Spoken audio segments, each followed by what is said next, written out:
Para linfomas en manual seteo de hematología, enfermedad de Hodgkin. Enfermedad de Hodgkin es una forma de linfoma en donde la célula neoplásica característica es la denominada célula de Sternberg-Reed. Es más frecuente en varones, presenta una curva bimodal para la edad, con un primer pico de incidencia entre la segunda y la tercera década y segundo pico hacia los 60 años. Anatomía patológica. La enfermedad de Hodgkin se define por la presencia de células de Sternberg en biopsia. Si bien hay que tener en cuenta que esta célula no es patognomónica de la enfermedad, pudiendo verse también en linfoma T y en mononucleosis infecciosa. El origen de células de Sternberg es discutido. Se considera que es un linfocito activado habitualmente B. Presenta como marcadores característicos el denominado CD15 y el CD30 o Ki1.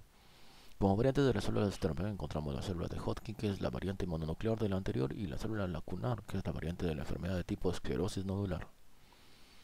Además de estas células, en la biopsia de la enfermedad de Hodgkin se encuentran linfocitos reactivos, histocitos, células plasmáticas, leucocitos y neutrófilos y eosinófilos. Según la relación de estos diferentes tipos de células, se reconocen 4 variantes histológicas, clasificación de Rie. 1. Predominio linfocítico. Entre 5 y 15% de los casos es el de mejor pronóstico. Generalmente afecta a personas jóvenes, no se suele acompañar de síntomas B y se presenta en estadios localizados.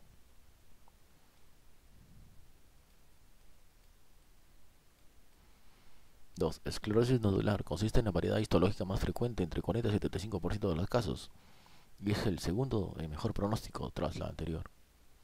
Se caracteriza por la presencia de bandas de fibrosis rodeando nódulos tumorales. Es propio de mujeres jóvenes, con frecuencia afecta al mediastino. Se acompaña de prurito y recidiva siempre con la misma histología.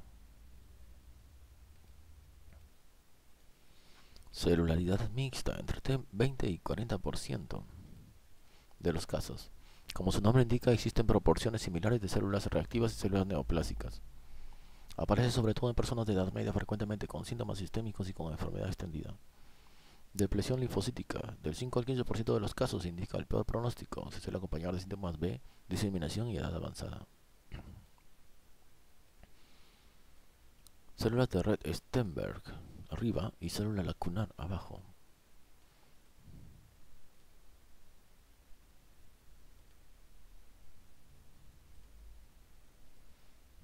Clasificación histológica de la enfermedad de Hodgkin. Esclerosis nodular. Nódulos linfáticos con bandas de colágeno. Célula de red Sternberg. Célula lacunar. Predominio linfocítico. Infiltrado linfocítico difuso. Celularidad mixta. Más histocitos, eosinófilos, células de red Sternberg y menos linfocitos. Depresión linfocítica, disminución de todos los elementos celulares.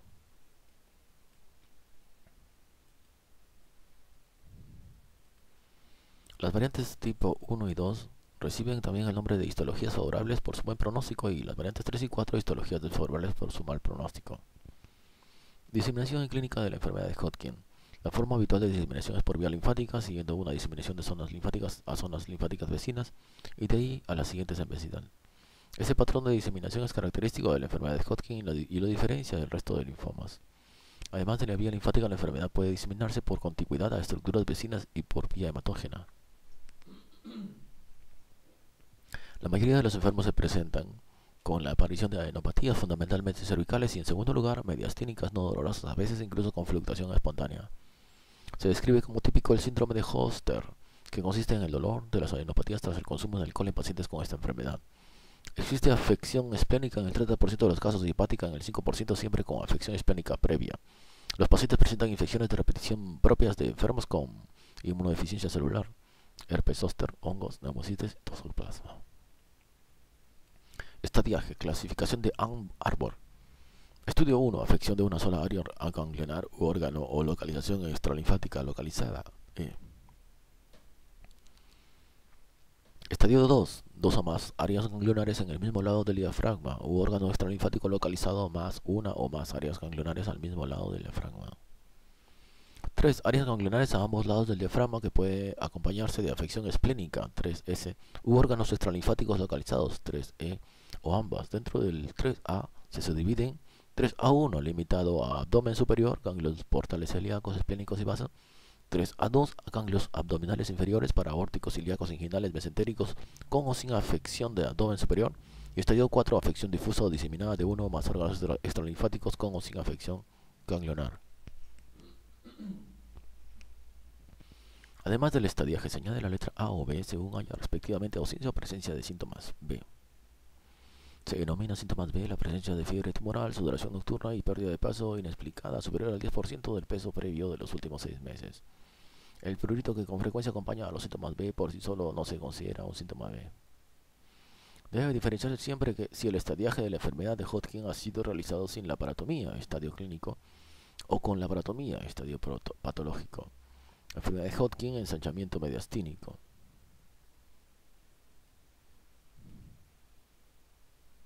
Enfermedad de Hodgkin, clasificación de Ann Arbor. 1, 2, 3, 4, A1, A2, E. Pruebas de laboratorio. Según progresa la enfermedad suele aparecer anemia. Del tipo de enfermedad crónica puede haber leucocitosis con eosinofilia y en fases avanzadas linfopenia. La velocidad de sedimentación globular se encuentra incrementada y es un parámetro útil para la valoración de recidivas. Si existe afección ósea, lo más frecuente es que ésta sea de tipo osteolítico, si bien en algunas ocasiones es osteoblástica o mixta. Entre las técnicas de imagen, actualmente la más utilizada es la TC, si bien presenta el inconveniente de que los ganglios que no han aumentado de tamaño para que se encuentren infiltrados no son detectados mediante esta técnica. Laparotomía de estadiaje, laparotomía tipo Kaplan. La laparotomía de estadiaje se realizaba antiguamente con gran frecuencia. En la actualidad solamente está indicada su realización cuando el enfermo presente una enfermedad localizada, estadios 1 o 2, y sea susceptible de tratamiento exclusivamente radioterápico. La explicación es que el tratamiento radioterápico precisa de un conocimiento exacto de las zonas sanas y enfermas. En cambio, en estadios diseminados 3 y 4, que ya precisan de tratamiento quimioterápico, no es necesario la laparotomía, ya que la quimioterapia no se aplica específicamente a las zonas enfermas. La laparotomía de estadiaje consta de esplenectomía, biopsias de ganglionares múltiples del abdomen, biopsia de ambos lóbulos hepáticos o forepexia y biopsia bilateral de cresta ilíaca. No obstante, antes de la laparotomía es obligada la biopsia de médula ósea, ya que si esta es positiva, el enfermo se encuentra en un estadio 4 y ya precisa quimioterapia, con lo cual no es necesario la laparotomía de estadiaje. Tratamiento, radioterapia. Se puede realizar radioterapia en enfermos con estadios localizados 1 y 2. En la actualidad hay tendencia al tratamiento con quimioterapia en estadios avanzados, localizados. Hay tendencia al tratamiento con quimioterapia en estadios localizados con el fin de evitar las complicaciones derivadas de la esplenectomía y radioterapia. La quimioterapia debe aplicarse en caso de estadios diseminados 3 y 4. Existen dos protocolos quimioterápicos básicos, se conocen con las iniciales ABBD y MOPP. Ambos protocolos no tienen resistencia cruzada. La MOPP presenta mayor frecuencia de esterilidad permanente, fundamentalmente en varones donde la zoospermia aparece en el 100% de los casos y de segundas neoplasias, por lo que es preferible la administración de ABBD. El número mínimo de ciclos de quimioterapia para conseguir la remisión completa mantenida es de 6 ciclos.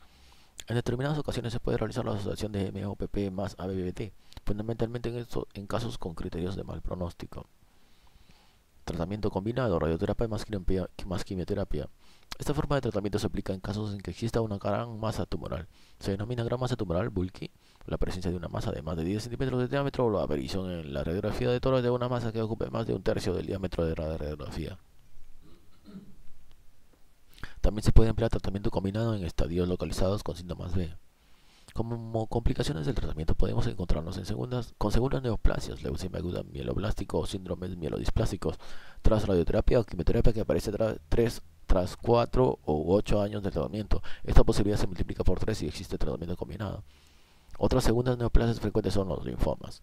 El principal factor pronóstico de la enfermedad de Hodgkin es el estadio, a diferencia del resto de los linfomas, donde el factor pronóstico fundamental es el tipo histológico. Recuerda, las adenopatías son propias de los síndromes linfoproliferativos, LLA, LLC y linfomas. Son raras por tanto la LMC y otros síndromes mieloproliferativos, tricoleucemia y mieloma.